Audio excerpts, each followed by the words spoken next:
People are starting to use stablecoins at a very fast rate. Many individuals are questioning, why do you need an asset like XRP if all these banks are making their own stablecoins and using them? In this video, we're going to answer that question because I think it will show a lot of you how amazing it is that the first people who worked on the XRP ledger saw how this industry was going to change from the very beginning. I want to discuss about stablecoin adoption in this video and how it really helps the use case of XRP. You should stay for the full thing. You won't want to miss it. As always, you're doing so much for this channel. Thanks to everyone who likes these films and subscribes to the channel. These two easy things truly assist me a lot. If you know of a decent spot to acquire some XRP, you should also check out my favorite strange uphold down in the description of this video. That being said, I'll get right to it, and I hope you all enjoy the stuff. One of the reasons I'm so pleased to do this video is that it's becoming quite evident that one of the key uses for blockchain technology will be to issue stablecoins.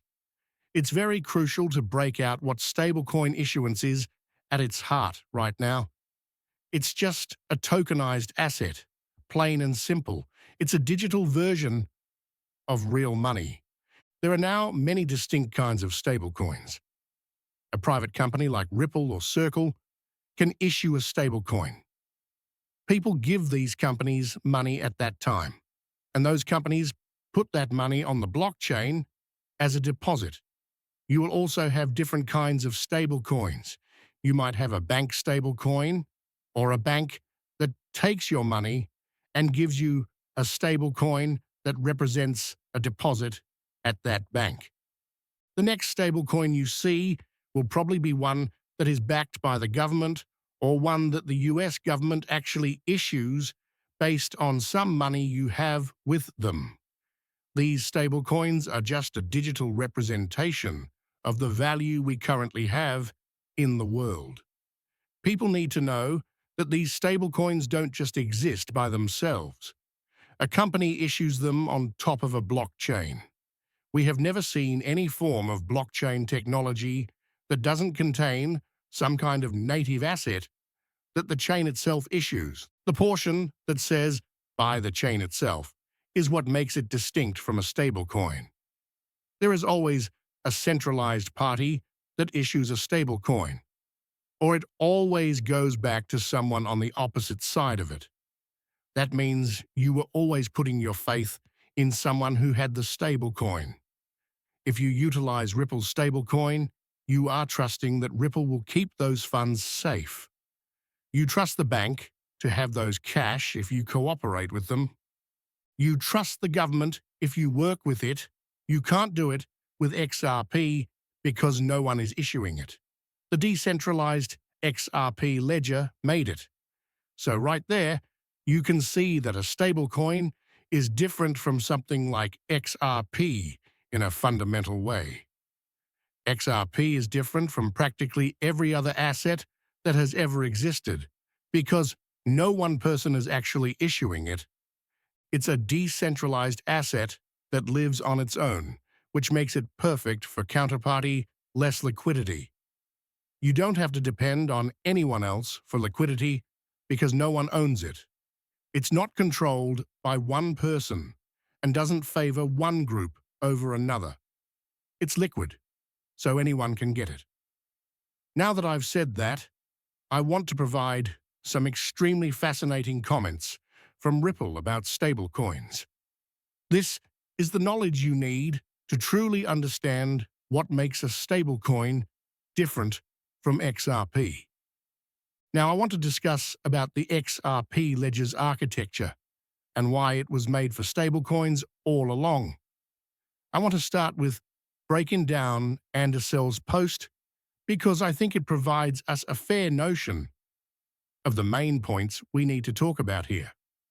He claimed that there is a reason why stablecoins won't take the place of XRP, and most people don't know what that reason is. Ripple wrote a letter to the Australian government in 2023 that gave them important information. The issuer of stablecoins is the other party, which means that they can't work together across payment networks. The people who built XRP and Ripple, the corporation, had a vision from the very beginning, and that vision has not altered, and that is that XRP would be a bridge across all kinds of payment networks, not only assets. XRP could be utilized as a bridge asset or decentralized native liquidity to settle the sale of a stock or anything else.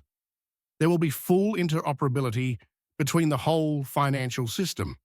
In the future, you need a mechanism to connect all of these different value and payment systems without any problems. This whole thing is a lot harder, since stablecoins have a problem or something on the opposite side of them.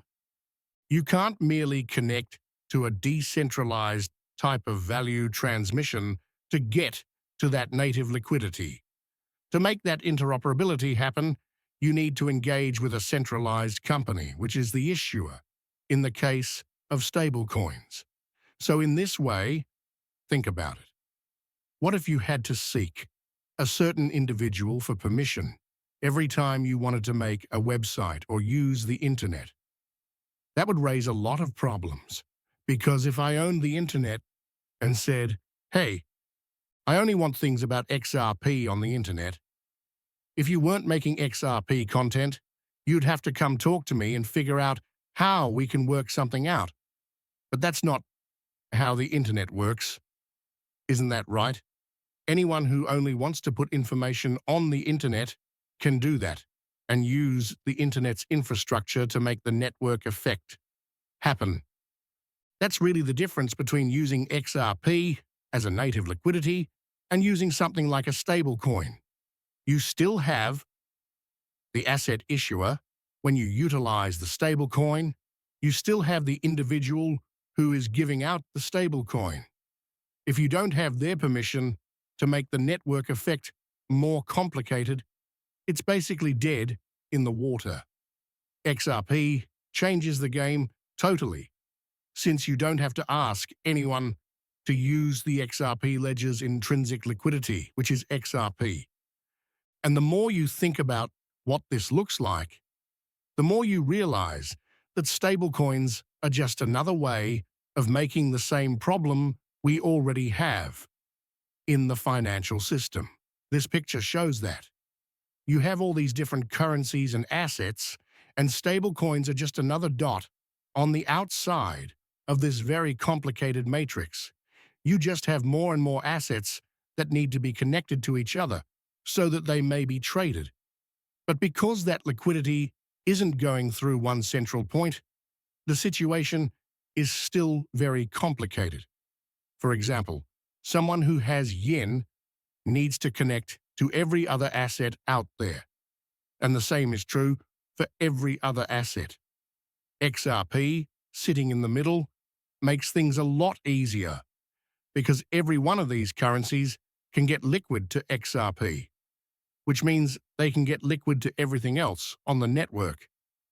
And there is no middleman, no counterparty, and no issuer. You are really just interacting with entirely decentralized, neutral free liquidity. And this is the best thing about XRP. You can connect to a protocol and suddenly be able to access everything else out there.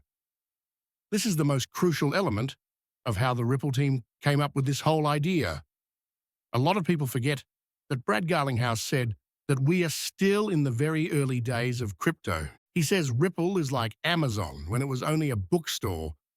A lot of people seem to have a hard time getting over how Ripple used XRP in the past and how they plan to use it in the future. Should I pay someone $500 in XRP for a service? It's possible, but it's also possible that it won't. But if that individual doesn't want XRP, and I don't want to have to anticipate how volatile XRP will be during that payment, I probably won't want to transfer it to them. Is that right?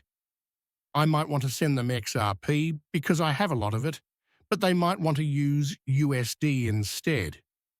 Or maybe I have a different currency than they do, or something else that I value a lot, like Tesla shares, but they simply want their currency. That's right. Let's just assume that their money is the peso. The point of XRP is that we don't have to agree on any of those things. We just need to be able to move money between the payment corridor we're trying to open up, which in this case is Tesla stock and pesos. XRP can be in the middle of the deal. We can both obtain what we desire. XRP will be the money that makes it happen, and everyone else will be delighted. We might not even have needed to talk to one another about what platform we were going to use or how we were going to make this deal happen. The internet would make the transaction happen, and XRP would be the neutral liquidity like oil that makes everything operate. A lot of people are missing this. They don't get how these complicated systems are going to work together so that you don't have to know the plummet. You only need to know that it works. And you should know that the XRP ledger itself is in charge of several things that are going on behind the scenes regarding liquidity. I know a lot of that was probably very hard to understand, but I want to show you something that might make you feel better about it all if you believe it was too much for you. Check this out. We are currently living in a moment that is similar to the internet in the year 2000. There were 560 million people who used the internet in February 2002. By 2025, there will be 560 million people who utilize cryptocurrencies. What am I trying to say to you? I want to tell you that in February, no one truly knew what the internet would look like. Nobody knew what kinds of things could be made. And it's because it's hard to look forward to that new thing since the individuals who are constructing it are the ones who really understand it.